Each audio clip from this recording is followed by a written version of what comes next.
build you up, they lift you up, they create strength and creativity, they enable you to build resources. And I call these the 3 A's. So they're affirming, they're aspirational, and they're just all around awesome. Human beings are social animals, right? It's to our benefit to lift each other up, to enable each other, to help each other, to work together to create success for one another. But brands operate under a different set of principles, right? There's not really much of a benefit to a brand, traditionally, to lifting other people and consumers up. And so this is really kind of breaking new ground and suggesting that brands can operate under some of the same principles that human interactions operate under. So when you look at the spectrum here, there's a neutral point in the middle, 0.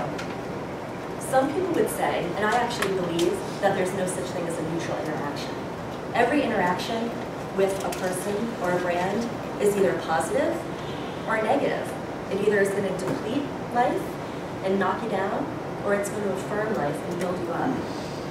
So with that in mind, it's inherent on us as marketers to really design high-quality connections. So there are 2 core claims that I'm going to make about high-quality connections. The first one is that brands that design high-quality connections with their consumers will win positive regard and affinity. Now, obviously, as marketers, we know why that's important, right? If people like us, they're going to buy our stuff. But they're also going to have some loyalty to us. They also might talk about us on social media. They might tell other people what a great brand we are. They might recommend us to others. So these are really important things for brands to be thinking about, because the opposite of this is a place that brands don't want to go, right? And the second claim that I'm going to make is that high-quality connections between people and brands foster well-being and flourishing. Now, does that sound surprising to anyone? It surprises me to think about flourishing in the context of a group of marketers, right? Because I don't think 10 years ago I would have the guts to stand up here in front of you and say, brands should help consumers flourish, right? That's like a really new, novel idea. And I think it's really important, and it's the reason that we're all here, because we care about this. I want to say I'm happy to see some younger people in the audience today, because I think the millennials are really the ones that are pushing this.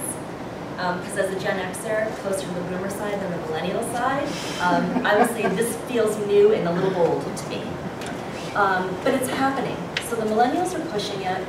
Clients are pushing it all the time in the work that I do. And I want to just share a little story with you to kind of underscore this point.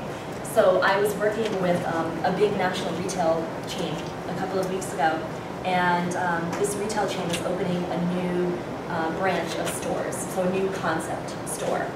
And we were in market research, talking to consumers about what they like and what they don't like in stores. And it was all very illuminating for this guy who's an SVP of operations. And at the end of the research, he said to me, you know, I'm going to create something really different here. And I said, that's great. I love that. You know, marketers love that. We want to be different. What do you want to do? And he said, I want to create a store that leaves people better than when they came in. Which I thought was so, what a great way to put it. What a great way to say that. And I said, well, you know, what do you mean exactly by that? He said, well, you know, we want people to buy our product, of course. We want them to spend a lot of time. We want them to shop. We're going to have all the same metrics that we have for our other stores. But even if people don't buy from us, I want them to leave our store feeling better than when they came in.